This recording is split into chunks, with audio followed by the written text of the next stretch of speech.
Hello everybody, कैसे हैं आप लोग। आई होप आप सभी लोग अच्छे होंगे, सेफ होंगे और अच्छे से पढ़ाई कर रहे होंगे। This is Ruchika and welcome to my channel. So finally अब हम स्टार्ट करने जा रहे हैं इंडियन इकोनॉमिक डेवलपमेंट। तो जैसा कि आपको पता होगा, इकोनॉमिक्स में इस बार आपके दो सब्जेक्ट्स हैं, that is macro economics and Indian economic development. तो मैक्रो इकोनॉमिक्स ईजी है, मतलब अच्छे से हो जाएगा। जैसे माइक्रो हमने अच्छे से पढ़ा था, मैक्रो भी हो जाएगा, पर थोड़ा सा जो टफ पड़ता है इट इज़ इंडियन इकोनॉमी। इसको हम इंडियन इकोनॉमी भी बोल सकते हैं। तो इसमें क्या है, ये पूरा थ्योरेटिकल जाता है, इसमें बहुत सारा भर भर के डेटा है। और अगर किसी इंसान को हिस्ट्री जैसा सब्जेक्ट नहीं पसंद है तो उसको ये भी नहीं पसंद आने वाला है, आई एम श्योर। तो इंडियन इकोनॉमिक डेवलपमेंट में आप इंडिया का कैसे कैसे डेवलपमेंट हुआ सिंस इंडिपेंडेंस, ठीक है, या फिर इंडिपेंडेंस से पहले भी क्या क्या चीज़ें थी जब ब्रिटिश रूल था, और ये सारी ही चीज़ें हमको इस पूरे सब्जेक्ट में पढ़नी, पूरे साल पढ़नी है, राइट। तो आज हम स्टार्ट करने जा रहे हैं इंडियन इकोनॉमी। उसका फर्स्ट चैप्टर है Indian economy on the eve of independence. और आई होप आपने सिलेबस वगैरह का वीडियो भी देख लिया होगा, अगर नहीं देखा है तो आई बटन पर क्लिक करके देख सकते हो। अब हम बात करते हैं हमारे फर्स्ट चैप्टर की। तो नाम से देखो समझ आ रहा है ना क्या पढ़ना है हमको इसमें, Indian economy on the eve of independence, यानी कि इंडिपेंडेंस के टाइम पे इंडिया की इकोनॉमी के क्या हालात थे, कैसी थी, इंडिया के लोग कैसे थे, वहाँ का इंडिया का स्टेटस कैसा था, कौन सा सेक्टर डेवलप था, कौन सा अंडर डेवलप था। तो इंडिया की इकोनॉमी के बारे में सारी चीज़ें हमको निचोड़ के इस चैप्टर में पढ़नी है। तो स्टार्ट करते हैं जल्दी से। सबसे पहले हमको ये जानना ज़रूरी है कि जो ब्रिटिश रूल था ना वो कैसे स्टार्ट हुआ। तो इसीलिए हम पहले थोड़ा बैकग्राउंड समझ लेते हैं, इंडिया की इकोनॉमी का हिस्ट्री समझ लेते हैं, फिर हम आगे मूव करेंगे, राइट। तो अगर जिसको भी नहीं पता है, सबसे पहले तो ऐसा करो कि ये जब आप इंडियन इकोनॉमी की क्लासेस अटेंड कर रहे हो, सो आई वुड रिक्वेस्ट कि आप कॉपी पेन ज़रूर लेके बैठो, अपने खुद से नोट्स बनाओ, पॉइंट्स लिखो, जिससे कि आपके दिमाग में बातें फिट होंगी। खाली सुन लेने से ये नहीं समझ आने वाला, क्योंकि ये बहुत टफ सब्जेक्ट है। मतलब मैं डरा रही नहीं रही हूँ, बट मैं आपको थोड़ा आंखें खोल रही हूँ, क्योंकि ये बहुत ज़्यादा थ्योरेटिकल जाने वाला है, बहुत ज़्यादा। तो इसको मतलब चीज़ें ना ग्रास्प करने में प्रॉब्लम आती है। तो आप कॉपी पेन भी लेके बैठो, शॉर्ट में पॉइंट्स लिखो, बहुत शॉर्ट में। दिमाग में फिर चीज़ें रहती हैं कि अच्छा इस टाइम पे हमने ये पढ़ा था, ये पॉइंट इससे रिलेटेड है, ठीक है। तो अब हम जल्दी से स्टार्ट करते हैं विदाउट एनी डिले। सबसे पहले जब बात आती है ब्रिटिश रूल की, तो ब्रिटिश रूल स्टार्ट कब हुआ था। देखो, ब्रिटिश रूल इंडिया में स्टार्ट हुआ था 23 जून 1757 से। कैसे स्टार्ट हुआ था, विद द बैटल ऑफ प्लाजे। एक बैटल लड़ा गया था पहले ना राजा महाराजाओं के बीच में, या फिर अंग्रेज़ों अलग कंट्रीज़ से, और मतलब कंट्रीज़ के बीच में वो हुआ करते थे बैटल्स। तो क्या था, वहाँ पर एक बैटल ऑफ प्लाजे हुआ था, ठीक है, जिसका नाम था बैटल ऑफ प्लाजे। कब हुआ था, 23 जून 1757 को, राइट। तो इस दिन जब वो बैटल हुआ, वो किस किस के बीच में हुआ था, वो बैटल हुआ था, एक तो हमारे क्या कहते हैं, बंगाल के नवाब थे, ठीक है, नवाब सिराजुद्दौला, और ब्रिटेन का जो आपका जो हेड था, लीडर, कर्नल रॉबर्ट क्लाइव। तो रॉबर्ट क्लाइव और सिराजुद्दौला के बीच में ये बैटल हुआ था, ठीक है। अब ये जो बैटल हुआ था, इन दोनों में से कौन जीता, हमारा ये रॉबर्ट क्लाइव जीत गया, ऑफ कोर्स, यानी कि ब्रिटेन जीत गया। तो जब ये बैटल हो रहा था तो सिराजुद्दौला के बहुत सारे फ्रेंड्स थे जिन्होंने पहले प्रॉमिस किया कि हम तुम्हारा साथ देंगे, हम तुम्हारा साथ देंगे, पर वही होता है ना, फ्रेंड्स तो ऐसे ही होते हैं बोलने के। तो वो पीछे हट गए, डर के मारे पीछे हट गए, सब छोड़ छाड़ के भाग गए। तो एंड में क्या हुआ, सिराजुद्दौला हार गया। बंगाल जो डायनेस्टी थी, बंगाल के जो नवाब थे, ये सिराजुद्दौला, वो हार गए, और ये हमारा रॉबर्ट क्लाइव जीत गया। और वहाँ से स्टार्ट हुआ हमारा क्या, ये ब्रिटिश रूल स्टार्ट हुआ, यानी कि ब्रिटिश रूल स्टार्ट हुआ था बैटल ऑफ प्लाजे के साथ। बैटल ऑफ प्लाजे कब लड़ा गया, 23 जून 1757, सिराजुद्दौला और रॉबर्ट क्लाइव के बीच, ठीक है। और फिर ये हमारा ब्रिटिश रूल कब तक चला, सबको पता है भाई, ये तो कब तक चला, 15 अगस्त 1947 तक, राइट। यानी कि हमारा जो इंडिपेंडेंस डे है उस दिन तक ये हमारा चला। अब क्या हुआ, यहाँ पे जो ब्रिटिश रूल स्टार्ट हुआ, तो ब्रिटिशर्स जो थे ना वो आए क्यों थे, ये समझना ज़्यादा ज़रूरी है। देखो, जैसे मान लो ये है हमारा ब्रिटेन, ठीक है, ब्रिटेन यानी कि जो आपका जिसे आप बोलते हो यूके, ठीक है। तो ब्रिटेन में क्या हो रहा था, इंडस्ट्रियलाइजेशन हो रहा था, यानी कि इंडस्ट्रीज़ लग रही थी।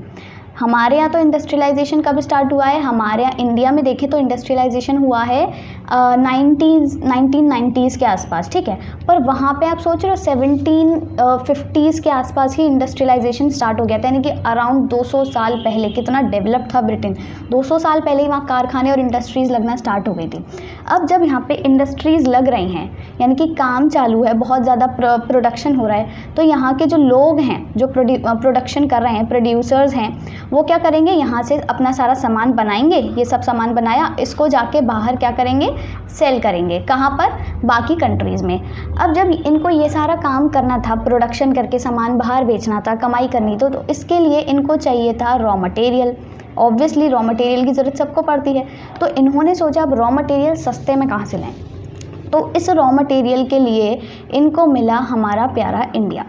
इंडिया में क्या है, इंडिया में उस वक्त बहुत लोग खुश थे, बहुत ज़्यादा सेल्फ डिपेंडेंट थे, किसी चीज़ की कमी नहीं थी, ना ग्रेन्स की, ना अनाज की, ना पैसों की। तभी उस टाइम पे इंडिया को सोने की चिड़िया बोलते थे, ठीक है। तो इन्होंने सोचा कि ऐसा करते हैं, हम लोग इंडिया से क्या करेंगे, रॉ मटेरियल्स खरीदेंगे, अपनी कंट्री में आके यहाँ पर प्रोडक्शन करेंगे, फिर वापस चेप देंगे हम इंडिया को, जिससे कि क्या होगा, इंडिया से हमें सस्ते में सामान मिल जाएगा। उस सस्ते सामान से हमने प्रोडक्शन किया और महंगे में चेप दिया। तो इन्होंने सोचा कि अब ऐसा करते हैं, चलो इंडिया को लूटते हैं। यहाँ से स्टार्ट हुआ ब्रिटिश रूल। तो क्या हुआ यहाँ पर कि ये लोग आए थे। बेसिक पर्पस क्या था वैसे, ब्रिटिश कॉलोनियल रूल का बेसिक पर्पस क्या था, was to use the resources of India for the development of Britain in the process of industrialisation. इनका बेसिक पर्पस तो यही था कि ये ना रॉ मटेरियल्स के लिए और रिसोर्सेज के लिए इंडिया आए, उनके इंडिया के रिसोर्सेज को यूज़ करें। पर बाद में आगे बढ़ते बढ़ते क्या हुआ, इनकी इंटेंशन चेंज हो गई। इन्होंने सोचा भाई यहाँ तो ये लोग बेवकूफ़ हैं, कम पढ़े लिखे हैं, इनके पास ये नहीं है, इनके पास वो नहीं है, इनमें मैनर्स नहीं है, तो कुल मिला के सारी चीज़ें इनसे लूट लो, ऐसी चीज़ थी। इनको सोने की चिड़िया दिख रही थी वो इंडिया। तो बेसिक पर्पस शुरुआत में क्या था कि रिसोर्सेज यूज़ करने हैं, किसके लिए, for the development of Britain in the process of industrialisation, जो कि 1750s के आसपास ब्रिटेन में इंडस्ट्रियलाइजेशन हो रहा था। तो यहाँ से कहानी स्टार्ट होती है किसकी, ब्रिटिश रूल की। अब ब्रिटिशर्स के आने से पहले मैंने बताया इंडिया बहुत अच्छा खासा था, ठीक है, बहुत, मतलब कोई चीज़ की कमी नहीं थी। तो इसी बात पे हम क्या करते हैं, पहले कुछ फीचर्स देख लेते हैं कि कंडीशन क्या थी इंडिया की before the advent of British rule, before the arrival of British rule, मतलब ब्रिटिश रूल स्टार्ट होने से पहले क्या हालत थी इंडिया की। तो देखो इंडिया जो था ना हमारा, बहुत ज़्यादा प्रॉस्पेरस इकोनॉमी थी। प्रॉस्पेरस मतलब जो ऐसी इकोनॉमी जो बहुत ज़्यादा खुश हो, जो क्या हो, सेल्फ डिपेंडेंट हो, ठीक है, सेल्फ डिपेंडेंट हो। सेल्फ डिपेंडेंट मतलब उसको किसी चीज़ की कमी नहीं थी, उसके पास ग्रेन्स खूब भर भर के थे, उसके पास पैसा खूब भर भर के है, खाने पीने को सब कुछ है। और उस टाइम पे क्या था, बहुत ज़्यादा नीड्स नहीं होती थी लोगों की। लोगों को आप खुद सोचो ना, उस टाइम पर मतलब 1700s के आसपास लोगों को क्या चाहिए होता था, बस रोटी कपड़ा मकान, ये 3 चीज़ें ज़रूरी होती थी उनके लिए। तो वो भरपूर थी और वो उसी में खुश रहते थे, किसी और कंट्री पर कभी भी डिपेंड नहीं थे कि हमको इस चीज़ के लिए ये चाहिए, उस चीज़ के लिए वो चाहिए, इस चीज़ के प्रोडक्शन के लिए रॉ मटेरियल्स चाहिए, नहीं। उनको क्या था कि खुद खुश रहते थे। प्रॉस्पेरस इकोनॉमी थी हमारी India before the arrival of British rule. दूसरा पॉइंट आता है कि rich in terms of food grains में बहुत ज़्यादा रिच थी, लाइक राइस, व्हीट, मेज, पल्सेस एट्सेट्रा। जितनी भी क्रॉप्स थी वो लोग खुद ही उगाते थे, खुद ही बेचते थे, खुद ही खाते थे, तो किसी भी चीज़ की कमी नहीं थी। और हालांकि बाद में क्या हुआ, जब ब्रिटिशर्स चले गए तो हमको यूएस पे बहुत ज़्यादा डिपेंड होना पड़ा। पर ये तब की बात है जब ब्रिटिशर्स ने एकदम हमें निचोड़ दिया, हमें इंडिपेंडेंस मिल गई थी। पर ये तब है कब, जब ब्रिटिशर्स आए भी नहीं थे। तो उस टाइम पे हमारा इंडिया बड़ा ही अमीर था फूड ग्रेन्स के मामले में, किसी पे डिपेंडेंट नहीं होता था। तीसरा पॉइंट आता है एग्रेरियन इकोनॉमी। सबको पता है कि जब उस टाइम पे इंडस्ट्रियलाइजेशन नहीं था, आपका ज़्यादा सर्विसेज नहीं होती थी और लोग बेसिकली एग्रीकल्चर पे डिपेंड होते थे। मतलब around 75% of population of India was dependent on agriculture sector. उनका बस यही मेन काम होता था कि भाई खेती करो, खुद उगाओ, दूसरों को बेचो और कमाई करो और अपना खुश रहो, मस्त रहो। तो अग्रेरियन हमारी इकोनॉमी थी, यानी कि एग्रीकल्चर पे बेस्ड थी। उनका जो धंधा पानी रोटी कमाई होती थी वो एग्रीकल्चर के थ्रू होती थी। चौथा आता है वेल नोन हैंडीक्राफ्ट्स। ये 2 चीज़ें ही होती थी, एक तो हमारा क्या, एग्रीकल्चर, ठीक है, और दूसरा आता है हमारा हैंडीक्राफ्ट्स। तो ये दो मेन चीज़ें ही थी जिसके बेसिस पर इंडिया बहुत ज़्यादा प्रॉस्पेरस था, बहुत ज़्यादा रिच था और बहुत खुश था। तो इन दोनों चीज़ों को ही वो यूज़ करके अपनी सारी ज़िंदगी बिता लेते थे। हैंडीक्राफ्ट में हमारा इंडिया बहुत अच्छा था। देखो आपको ये फोटो भी नज़र आ रही है। इवन आज भी हैंडीक्राफ्ट्स बहुत ज़्यादा चलते हैं। इनफैक्ट आजकल मेरे ख्याल से ज़्यादा चलने लग गए हैं। ठीक है, इनका दोबारा से वो एक होता है ना ज़माना आ गया। ठीक है, लोग हैंडीक्राफ्ट्स बहुत ज़्यादा पसंद कर रहे हैं। हैंडमेड चीज़ें, हैंडमेड कपड़े भी, हैंडमेड ज्वेलरी और handmade paintings, everything is handmade here. तो आज के टाइम पे भी इन चीज़ों का बहुत वो है। तो उस टाइम पे इंडिया इस चीज़ों में बहुत ज़्यादा पॉपुलर हुआ करता था। इवन हम एक्सपोर्ट भी करते थे उस टाइम पे ये हैंडीक्राफ्ट्स को। तो ये चीज़ों में बहुत ज़्यादा मतलब एक तरह से कह लो उसका स्पेशलाइजेशन था, एग्रीकल्चर और हैंडीक्राफ्ट्स। तो आपको ये 4 पॉइंट्स याद रखने हैं। कुल मिला के क्या है, सबसे पहला है prosperous economy, agrarian economy, rich in terms of food grain और वेल नोन हैंडीक्राफ्ट्स। ये चारों पॉइंट्स एकदम दिमाग में छपा डालो, कमेंट में लिख दो तुरंत अगर अभी वीडियो देख रहे हो तो, जिससे आपको याद हो जाए क्या, प्रॉस्पेरस इकोनॉमी, अग्रेरियन इकोनॉमी और rich in terms of food grain और हैंडीक्राफ्ट्स। ये 4 पॉइंट्स हैं जो हमको बताते हैं कि हमारे इंडिया की हालत बहुत मस्त थी। किससे पहले, ब्रिटिशर्स के आने से पहले, अंग्रेज़ों के आने से पहले। अब अंग्रेज़ों ने आके क्या किया भाई, अंग्रेज़ों ने आके खूब लूटपाट मचाई। शुरू में तो मैंने बताया बेसिक पर्पस उनका ये नहीं था लूटपाट का। उनका बेसिक पर्पस था कि हमको अपना वो इंडस्ट्रियलाइजेशन के लिए रॉ मटेरियल्स लेने हैं। पर वही है ना, बाद में नीयत ख़राब हो जाती है इंसान की, तो उनकी भी नीयत ख़राब हो गई। उन्होंने देखा कि यहाँ के लोग कम पढ़े लिखे हैं, इनको अकल नहीं है, हम इनको आसानी से चूना लगा सकते हैं, तो उन्होंने वही चूना लगा दिया। धीरे धीरे करके वो लोग क्या करें कि हम अलग अलग राज्यों में घुसने लगे कि हमें यहाँ भी व्यापार करना है, वहाँ भी ट्रेड करना है। अलग अलग राजाओं से उन्होंने परमिशन लिया। आपने बहुत सारे ऐसे सीरियल्स भी देखे होंगे जैसे झांसी की रानी वगैरह, तो उनमें ये सब चीज़ें क्लियर दिखाई जाती हैं। हालांकि राजा मना कर देता है तो फिर वो अपना जोर जमाते हैं किसी न किसी चीज़ की वजह से। तो ये सारी चीज़ें होने लगी। अब इससे क्या हुआ, जब उनका क्या कहते हैं, हमारे अंग्रेज़ों का जो राज था वो पूरे इंडिया पे जब फैलने लगा, ठीक है, तो क्या होगा, इंडिया के हर सेक्टर को वो इम्पैक्ट करने लगा। हर सेक्टर की ना एक तरह से कह लो तबाही हो गई, बहुत ज़्यादा इफ़ेक्ट पड़ा इस चीज़ से। अब क्या इफ़ेक्ट पड़ा ये हम अलग अलग सेक्टर्स के बारे में देखेंगे। Just a second. ये हम अलग अलग सेक्टर्स के बारे में देखेंगे, यानी कि एग्रीकल्चर सेक्टर, इंडस्ट्रियल सेक्टर और फॉरेन ट्रेड। इन तीनों के बारे में हमें अभी पढ़ना है। अब on the eve of independence, agriculture sector on the eve of independence हम पढ़ रहे हैं, यानी कि इंडिपेंडेंस के टाइम पे। अब देखो ऐसा नहीं है कि हमको 15 अगस्त 1947 को जब इंडिपेंडेंस मिली तो वो एक दिन में मिल गई, चुटकी में, मतलब फटाफट से एक रात पहले 14 अगस्त को अंग्रेज़ों ने अपना सामान पैक किया और वो चले गए छोड़ के इंडिया। नहीं, ऐसा नहीं था। वो एक काइंड ऑफ दौर था, मतलब बहुत सालों से चलता आ रहा था, पिछले 5-6 सालों से, 1947 से पहले 5-6 सालों से, 40 से। आपने सुना होगा कि गांधी जी ने कितने सारे आंदोलन वगैरह किए थे 1942 में, 1919 में भी, और मतलब बहुत सारी चीज़ें बहुत सालों से हो रही थी, 10-20 सालों से, 1947 से पहले 10-20 साल। तो वो एक दौर था कि हमको इंडिपेंडेंस मिलने वाली है, ठीक है। पर उस टाइम तक इंडिया एकदम ख़त्म हो चुका था। उन्होंने, अंग्रेज़ों ने निचोड़ दिया था इंडिया को, जो वो मतलब ले सकते थे इंडिया से, उन्होंने सब चीज़ें ले ली थी। अब उन्हें समझ में आया कि यार यहाँ भी लोग जागरूक हो रहे हैं, यहाँ लोगों को फ़र्क पड़ता है, वो हमारे जुल्म नहीं सह पाएंगे। तभी तो जो बड़े बड़े क्रांतिकारी थे वो अपने वो आवाज़ उठाते थे। तो उनको समझ आया कि नहीं, अब यहाँ पे हमारा जोर ज़्यादा नहीं चलने वाला, अब हमको वापस अपनी जगह पे पहुँच जाना चाहिए, वरना यहाँ पे से हम जिंदा नहीं जा पाएंगे, ठीक है। तो इसीलिए आपको अब एक एक करके अलग अलग सेक्टर के बारे में पढ़ना है कि उस टाइम पे इंडिपेंडेंस का जब दौर चल रहा था, उस टाइम पे इंडिया की क्या हालत हो गई थी। मतलब जब ब्रिटिशर्स ने पूरा निचोड़ दिया था इंडिया को, तब क्या हालत हो गई थी इंडिया की। सबसे पहला पॉइंट आता है एग्रीकल्चर सेक्टर में, low production and low productivity. Low production and low productivity का मतलब क्या होता है, देखो प्रोडक्शन होता है कि टोटल आउटपुट, ठीक है। हम देखो अलग अलग स्लाइड्स पे समझते जाते हैं। सबसे पहला आता है आपका यहाँ पे प्रोडक्शन। प्रोडक्शन का मतलब क्या होता है, टोटल प्रोडक्शन क्या होता है, प्रोडक्शन मतलब कि कितना आप टोटल आउटपुट निकाल रहे हो, ठीक है, एक लैंड पर या फिर एक ग्रेन का कितना टोटल आउटपुट है। और यहीं प्रोडक्टिविटी होता है। प्रोडक्शन और प्रोडक्टिविटी दोनों में ही फ़र्क है, ये याद रखना है। प्रोडक्टिविटी क्या होता है, आउटपुट पर हेक्टेयर, मतलब एक हेक्टेयर पे कितना आउटपुट हो रहा है। तो उस टाइम पे क्या था कि जो प्रोडक्शन था और प्रोडक्टिविटी दोनों ही बहुत कम हो गए थे। मतलब जैसे कि मान लो ये एक लैंड है, अभी ये 1 हेक्टेयर का लैंड है, तो अभी अगर इस पे हम लोग 150 किलो का वीट उगाते हैं, तो उस टाइम पे ये समझ लो मुश्किल से 10 किलो वीट उगता होगा, ठीक है।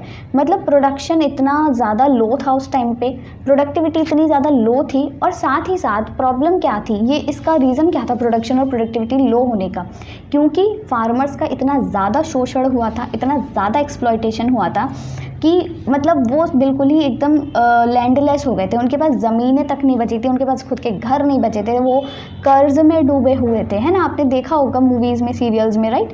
और साथ ही साथ फिर वो कहें किससे शिकायत, क्योंकि वहाँ इंडिया में क्या था, ब्रिटिश गवर्नमेंट का राज था। तो भाई जब तुम्हारी सरकार ही निकम्मी है, तुम शिकायत किससे करोगे, सरकार ही तो तुमको परेशान कर रही है। तो कुल मिलाकर के वहाँ पर उस टाइम पर लो प्रोडक्शन था और लो प्रोडक्टिविटी मिला करती थी, ठीक है। फिर क्या था, high degree of uncertainty. High degree of uncertainty क्या है, देखो एग्रीकल्चर सेक्टर जो है वो टोटली क्या होता है, डिपेंडेंट होता है किस पर, डिपेंडेंट ऑन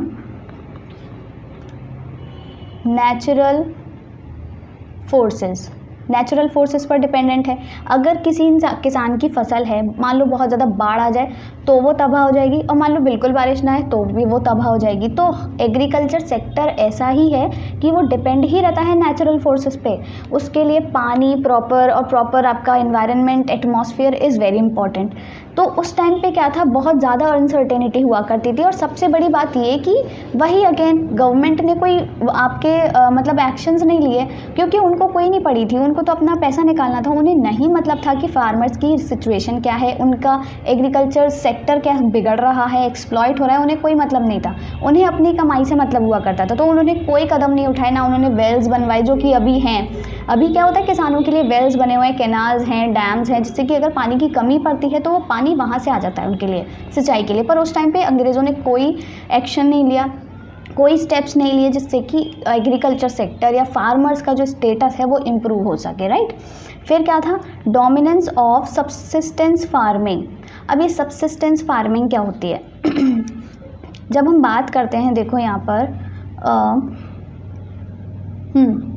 जब हम बात करते हैं सब्सिस्टेंस फार्मिंग की, सब्सिस्टेंस फार्मिंग वो फार्मिंग होती है जहाँ पर आप सिर्फ उतना ही प्रोड्यूस कर रहे हो जितना कि आप सेल्फ कंज्यूम कर सको, सेल्फ कंजम्पशन के लिए, यानी कि सिर्फ उतना ही प्रोड्यूस करना है, बाकी आपको प्रोड्यूस नहीं करना है। तो वहाँ उस टाइम पे क्या हुआ, जो अंग्रेज़ लोग थे ना, उन्होंने बहुत ज़्यादा डोमिनेट किया फार्मर्स को, बहुत ज़्यादा जोर दिया, कंपेल किया कि वो सिर्फ सब्सिस्टेंस फार्मिंग ही करें, मतलब उतना ही कमाएं जितना वो क्या कर सकते हैं, खुद से कंज्यूम करें, ठीक है। यानी कि बाकी और बेचना नहीं है। अब मान लो आप फार्मर हो और आपको बोल दिया जाए कि आपको सिर्फ उतना ही बनाना है जितना आप घर में अपने खाते हो, तो आप कमाओगे क्या, क्योंकि आपके पास बेचने के लिए कुछ बचा नहीं है।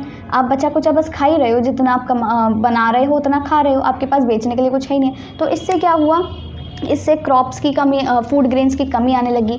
जो फार्मर्स थे वो पॉवर्टी में डूब गए और इनडेटेडनेस भी उन्होंने फेस करी, मतलब क्योंकि बहुत ज़्यादा कर्ज वो लिया करते थे। और कर्ज किससे लिया करते थे, बड़े बड़े ज़मींदारों से, बड़े बड़े जो लैंड ओनर्स होते हैं, और वो उनको बहुत हाई रेट पर इंटरेस्ट दिया, हाई इंटरेस्ट रेट पर लोन दिया करते थे, ठीक है। तो इससे क्या हुआ, उनको पॉवर्टी फेस करनी पड़ी, उनको लैंडलेस लेबर मतलब वो बन गए, उनके पास ज़मीन ही छिन गई, क्योंकि ना तो पैसे हैं कमाने के लिए, ना खाने के लिए कुछ है। तो मतलब कुल मिला के उनकी तबाही हो रही थी, टोटली वो एक्सप्लॉइट हुए जा रहे थे, ठीक है। फिर आता है नेक्स्ट आपका small and fragmented holdings. Small and fragmented holdings मतलब उनकी जो ज़मीनें थी ना वो बहुत ज़्यादा फ्रेगमेंटेड थी। फ्रेगमेंटेड मतलब कि अलग अलग, जैसे एक ज़मीन यहाँ है तो दूसरी ज़मीन वहाँ है। तो इससे क्या होता था, उनकी कॉस्ट बढ़ जाती थी, कॉस्ट ऑफ प्रोडक्शन। जैसे मान लो आप अभी 5 लोग रहते हो एक घर में, ठीक है, मान लो आप रेंट पर रहते हो घर पर, तो अब आप 5 लोग एक घर में रह रहे हो तो 10,000 रुपये किराया दे रहे हो घर का। यहीं अगर आप 5 लोग अलग अलग रहने लग जाओ तो आपकी कॉस्ट बढ़ जाएगी ना। ऐसी 10-10 हज़ार में या 5-6 हज़ार में भी घर मिले तो कुल मिला के कॉस्ट तो बढ़ेगी। तो इसी तरह उनको क्या होता था, फ्रेगमेंटेड होल्डिंग्स मतलब उनकी ज़मीनें उनसे छिन गई थी, उनको जहाँ अलग अलग टुकड़े मिलते थे वो वहाँ पे प्रोडक्शन करने लग जाते थे। तो इससे क्या होता था, स्मॉल और फ्रेगमेंटेड होल्डिंग्स पे प्रोडक्शन करने से क्या होता था, एक तो उनकी कॉस्ट बहुत ज़्यादा लगती थी और लो लेवल ऑफ आउटपुट उनको मिलता था, ठीक है। इससे उनका एक्सप्लॉयटेशन हुआ। अब नेक्स्ट आता है gulf between zamindars and farmers. ये मोस्ट इम्पॉर्टेंट है। देखो यहाँ पे क्या था कि जब ये हमारे ज़मींदार्स होते थे, ज़मींदार्स, ठीक है, ज़मींदार्स को हम क्या कहते हैं, ज़मींदार्स हुआ करते थे ओनर्स ऑफ लैंड, यानी कि लैंड ओनर्स हुआ करते थे, ठीक है। और एक होते थे हमारे फार्मर्स। फार्मर्स को हम किस नाम से जानते हैं? Tillers of land. टिलर्स मतलब जो किसी भी ज़मीन को मतलब उस पर खेती वेती करते हैं, ठीक है। तो दो इंसान हुआ करते थे, फार्मर्स और एक हमारा ज़मींदार्स। ये दो लोग हमारे पास होते हैं। अब ये जो ज़मींदार्स और फार्मर्स थे ना, इनके बीच में एक बहुत बड़ा गल्फ था। गल्फ मतलब बहुत ज़्यादा डिफरेंस था। ज़मींदार अमीर अमीर अमीर हुए जा रहे थे और फार्मर्स गरीब गरीब और गरीब हुए जा रहे थे। क्यों? इसके पीछे का रीज़न ये है क्योंकि ये जो ज़मींदार थे ना, इनको ब्रिटिश गवर्नमेंट ने, किसने बोला था? इनको ब्रिटिश गवर्नमेंट ने बोला हुआ था कि भाई हमको ना क्या चाहिए, हमको अपना टैक्स चाहिए, लगान जिसे बोलते हैं ना, आपने सुना है, लगान भरना पड़ेगा तुमको। ज़मींदार्स को बोला। अब ज़मींदार्स को मतलब नहीं है किसी से, ज़मींदार्स भी खूब ऐश में रहते थे, खूब अमीर हैं वो लोग। तो वो क्या करते थे, फार्मर्स से जितना काम करा सकते थे उतना काम कराते थे और इस चक्कर में वो क्या, फार्मर्स को एक्सप्लॉइट करते थे। फार्मर्स की वो क्या कहते हैं, कॉस्ट में भी हाथ नहीं बटाते थे कि थोड़ा सा कॉस्ट ऑफ प्रोडक्शन हम दे दें। उल्टा जितना कमाया फार्मर ने उसमें से इनकम इनको बहुत ज़्यादा चाहिए। तो मतलब ज़मींदार और अमीर अमीर हुए जा रहे थे, फार्मर्स और गरीब गरीब हुए जा रहे थे। साथ ही साथ ज़मींदार खूब एकदम लेविश लाइफ जिया करते थे, लेविश लाइफस्टाइल हुआ करता था इनका, क्योंकि इनको खूब अमीरी चढ़ रही है। साथ साथ फार्मर्स क्या थे, इनडेटेडनेस का शिकार हुआ करते थे। मतलब एक तो ये कर्जा, मतलब जो इनका कॉस्ट ऑफ प्रोडक्शन हुआ करता था, पैसा लगाएंगे ना प्रोडक्शन में, तो वो जो कॉस्ट थी, वो जो पैसा था, वो भी ये लोग लोन पे ही लेते थे। अमीर तो थे नहीं फार्मर्स, तो जो लोन लिया उससे क्या हुआ, कर्ज और बढ़ गया, क्योंकि एक तो इनकम भी छिन गई, इनकी इनकम ले ली ज़मींदार ने, और जो पैसा लगा उसमें ज़मींदार कुछ हाथ भी नहीं बटाते थे। तो कुल मिलाकर के फार्मर्स और ज़मींदार, इन लोगों के बीच में क्या हुआ, एक बहुत बड़ा इन लोगों के बीच में एक बहुत बड़ा गल्फ पैदा हो गया, ठीक है। गल्फ मतलब एक बहुत ज़्यादा डिफरेंस। तो इस चक्कर में क्या हुआ, यहाँ पर फार्मर्स का एक्सप्लॉयटेशन हुआ और हमारा एग्रीकल्चर सेक्टर बहुत ज़्यादा बर्बाद हो चुका था। और ये चीज़ें ना उस टाइम पे नहीं, बहुत सालों से, 150 सालों से चलती आ रही थी, जब से मतलब अंग्रेज़ आए थे। तो ये आप सोच रहे हो, 150 सालों से, मतलब पीढ़ी दर पीढ़ी पीढ़ियाँ निकल गई, पर इन लोगों के कर्जे नहीं हट पाते थे फार्मर्स के। लोग अंग्रेज़ आके इनको मार जाते थे। तो ये सारी चीज़ें हुआ करती थी, बहुत आतंक फैलाते थे अंग्रेज़ लोग, ठीक है। और साथ ही साथ ज़मींदार भी अपना खूब ज़्यादा जोर चलाते थे। अब इसके बाद आता है नेक्स्ट पॉइंट आपका कि land revenue system under the British Raj. Land revenue system क्या है? देखो, लैंड रेवेन्यू सिस्टम होता है, यहीं पे पढ़ लेते हैं। लैंड रेवेन्यू सिस्टम है आपका कि एक तो आपका है ये गवर्नमेंट, कौन सी गवर्नमेंट? ब्रिटिश गवर्नमेंट, ठीक है। ये है आपकी ब्रिटिश गवर्नमेंट। यहाँ पर हैं आपके ज़मींदार्स और यहाँ पर हैं आपके फार्मर्स, ठीक है। इन तीनों के बीच में ना एक ट्रायंगुलर रिलेशनशिप हुआ करता था। मतलब ट्रायंगुलर रिलेशनशिप मतलब एक ऐसा रिलेशनशिप जो कि बहुत ही ज़्यादा बेकार था। और इसमें फंसता कौन था? इसमें फंसते थे हमारे बेचारे फार्मर्स। कैसे फंसते थे? ब्रिटिश गवर्नमेंट ने तो बोल दिया कि ज़मींदार्स को, इन्होंने बोला कि तुम हमें टैक्स दो, जो वही कहानी जो भी मैंने बताई, लगान दो। ज़मींदार्स क्या करते थे? वो टैक्स पेयर्स थे। ज़मींदार्स क्या थे? एक तो टैक्स पेयर्स थे। किसको टैक्स पे करते थे? वो ब्रिटिश गवर्नमेंट को। साथ ही साथ वो ओनर्स हुआ करते थे लैंड के। तो वो हाई इंटरेस्ट रेट चार्ज करते थे फार्मर से कि ये हमारी ज़मीन है, तुम इस पर अगर प्रोडक्शन कर रहे हो तो मेरे को ज़्यादा इंटरेस्ट रेट पे वो चाहिए, मतलब मेरे को ज़्यादा पैसा चाहिए, किराया जो है लैंड का वो ज़्यादा चाहिए। और साथ ही साथ वो बहुत ज़्यादा एक्सप्लॉयटेशन करते थे फार्मर्स का। मतलब वो जितना एक्सट्रैक्ट कर सकते थे फार्मर्स से, जितना एक्सट्रैक्ट कर सकते थे, जितनी इनकम, मान लो फार्मर ने किया एक साल में या फिर अपनी एक फसल से लेट सपोज़ 5,000 रुपये का उसने इनकम कर ली, तो उसमें से जैसे कि 4,000 तो ये समझ लो ज़मींदार ले जाएंगे, फिर बचा कुचा बेचारे फार्मर्स, उसको लोन भी अपना चुकाना है। तो ये सारी चीज़ों से क्या हुआ था, बहुत प्रॉब्लम होने लगी थी। फार्मर्स के पास क्या बचा? फार्मर्स के पास कुछ नहीं बचा। एक तो वो लैंडलेस हो गए, धीरे धीरे करके उनकी ज़मीनें ही छिन गई, बची कुची, मतलब जो घर भी था वो भी छिन गया। उनको सुसाइड करने की नौबत आ गई, या फिर अगर कोई बच भी जाता तो उसको ब्रिटिश गवर्नमेंट मारती या फिर ज़मींदार मार देते, और ले दे करके लैंडलेस हो गए एक तो, और साथ ही साथ वो इंडेटेडनेस के शिकार हुए। इंडेटेडनेस मतलब बहुत बड़ा कर्जा उन पर होने लगा। और इस तरीके से उनकी जो आगे की और जनरेशन थी, फ्यूचर जनरेशन, आगे तक उन्होंने ये सारी प्रॉब्लम्स फेस करी हैं। ठीक है, ये था आपका लैंड रेवेन्यू सिस्टम, हम जिसे ज़मींदारी सिस्टम भी बोलते हैं, और हम इसको एक और नाम से जानते हैं, land revenue system, ज़मींदारी system, right. ठीक है, ये लिख सकते हो आप। लास्ट है आपका फोर्स्ड कमर्शियलाइजेशन ऑफ एग्रीकल्चर। अब ये फोर्स्ड कमर्शियलाइजेशन ऑफ एग्रीकल्चर क्या है? ये जो हमारे अंग्रेज़ थे ना ये जो हमारे ये जो हमारे अंग्रेज़ थे ना, इन अंग्रेज़ों ने क्या बोला, किसको? फार्मर्स को। इन अंग्रेज़ों ने फार्मर्स को बोला कि तुम ये जो तुम्हारा क्रॉप्स है ना, फूड ग्रेन्स जो तुम उगाते हो, राइस, व्हीट, पल्सेस, इनका प्रोडक्शन मत करो। तुम किसका प्रोडक्शन करो? तुम करो इंडिगो का। ठीक है, तुम प्रोडक्शन करो कॉटन का, तुम प्रोडक्शन करो सिल्क का। अब ये जो क्या है, इंडिगो, कॉटन, सिल्क और भी हैं, इन्हें हम कहते हैं कैश क्रॉप्स। ठीक है, ये कैश क्रॉप्स क्या करते हैं? ये कैश क्रॉप्स मतलब ब्रिटिश गवर्नमेंट ने ऐसा क्यों बोला? उन्होंने कहा कि हम इन क्रॉप्स को उगा के अपने देश में ले जाके बेचेंगे।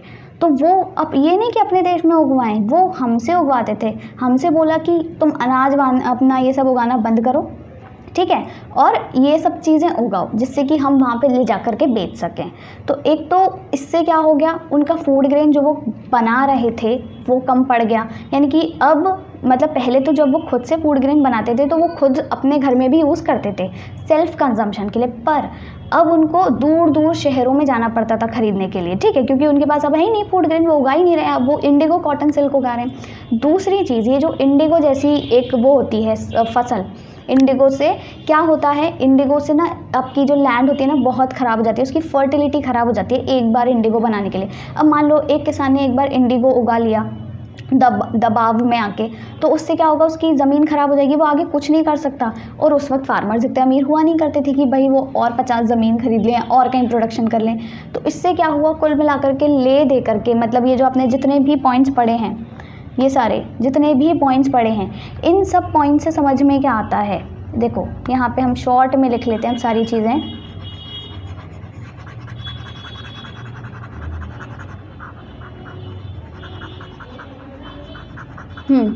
यहाँ पे हमने जितने भी पॉइंट्स पढ़े हैं, इन पॉइंट्स से हमें फाइनली समझ में क्या आता है कि ये जो पॉइंट्स थे, इनसे हुआ क्या, फार्मर्स के साथ बहुत ज़्यादा नाइंसाफ़ी हुई, हमारा एग्रीकल्चर सेक्टर बर्बाद हुआ, फार्मर्स का भर भर के तो क्या हुआ, एक्सप्लॉयटेशन हुआ। ठीक है, एक्सप्लॉयटेशन हुआ, उनको क्या करना पड़ा, उनको बहुत सारी पावर्टी फेस करनी पड़ी, राइट। उनको और क्या करना पड़ा, वो इंडेटेडनेस का शिकार हुए, इंडेटेडनेस। ठीक है, साथ ही साथ उनका जो स्टेटस था वो बहुत ज़्यादा बैकवर्ड हो गया, राइट। उनको और क्या कहते हैं, वो लैंडलेस हो गए, ओके। और साथ साथ उनको भुखमरी और बहुत सारी चीज़ें थी, कुल मिला के जो एग्रीकल्चर सेक्टर था हमारा वो एकदम तबाह हो गया था। उनके पास ना खाने को ना कमाने को, लेस इनकम उनको मिलती थी। ठीक है, लेस इनकम, कम से कम इनकम मिलती थी, उनकी ज़मीनें उनसे छिन गई और बहुत सारी ऐसी चीज़ें हुआ करती थी। ठीक है, तो इसी के साथ आपका ये आपका एग्रीकल्चर सेक्टर में क्या होता था, कैसे हुआ करता था, इंडिपेंडेंस के टाइम पे आपका एग्रीकल्चर सेक्टर के क्या हालात थे हमने समझ लिए। एक बार और पॉइंट्स रिवाइज कर लेते हैं जल्दी से। यहाँ पर यहाँ पे देखो, सबसे पहले क्या था, लो प्रोडक्शन एंड लो प्रोडक्टिविटी। ठीक है, प्रोडक्शन और प्रोडक्टिविटी दोनों ही लो थे, ऐसे याद रख लो एक एक करके। हाई डिग्री ऑफ अनसर्टेनिटी था, dominance of subsistence farming, low production and productivity और अनसर्टेनिटी, 3 पॉइंट्स हो गए। स्मॉल एंड फ्रेगमेंटेड होल्डिंग्स, छोटे छोटे टुकड़े वाली लैंड जो मैंने बताया था। Gulf between zamindars and farmers, यानी कि ज़मींदार अमीर अमीर और फार्मर्स गरीब गरीब। Land revenue system under British Raj, land revenue system मतलब जिसमें ज़मींदार खूब भर भर के उनसे कमाते थे, फार्मर से छीनते थे और ब्रिटिश गवर्नमेंट को लोन दे देते, मतलब अपना टैक्स दे देते थे। तो इसमें ज़मींदार का कुछ नहीं जा रहा था, उसकी तो कमाई भी खूब हो रही है और वो अपना फ्री फंड में मतलब लैविश लाइफ एकदम जी रहे हैं, राइट। और लास्ट में क्या था, फोर्स्ड कमर्शियलाइजेशन, मतलब कि आपका ये आपको फूड ग्रेन्स नहीं उगाने, आपको इंडिगो, कैश क्रॉप्स और ये जो कॉटन, सिल्क, जूट, ये सारी चीज़ें उगानी है जिससे कि ब्रिटिशर्स की कमाई हो। और इससे क्या होता था, एट दी एंड एक्सप्लॉयट होता था हमारा फार्मर, हमारे किसान लोग, जो हमारे पूर्वज लोग हैं आप कह सकते हो। तो इसी के साथ आपका फर्स्ट टॉपिक खत्म होता है। अब नेक्स्ट वीडियो में हम पढ़ेंगे, जैसे हमने अभी पढ़ा है ना, देखो ये एग्रीकल्चर सेक्टर के बारे में, agriculture sector on the eve of independence. Next हम पढ़ेंगे industrial sector on the eve of independence. ऐसे कर करके हम अलग अलग सेक्टर्स के बारे में पढ़ेंगे। ये सारी चीज़ें हमको पढ़ने को मिलेंगी। सो अगर आपको वीडियो अच्छा लगा हो तो do give it a like and do not forget to subscribe to my channel. और साथ ही साथ अगर अभी तक आपने टेलीग्राम ग्रुप ज्वाइन नहीं किया है तो डू ज्वाइन द ग्रुप, जिससे कि आपको पीडीएफ्स और सारे ही नोट्स आप इजीली एक्सेस कर पाओ। और यस, अपने फ्रेंड्स के साथ भी वीडियो शेयर करें जिससे कि और भी लोग हमारे साथ जुड़ सकें।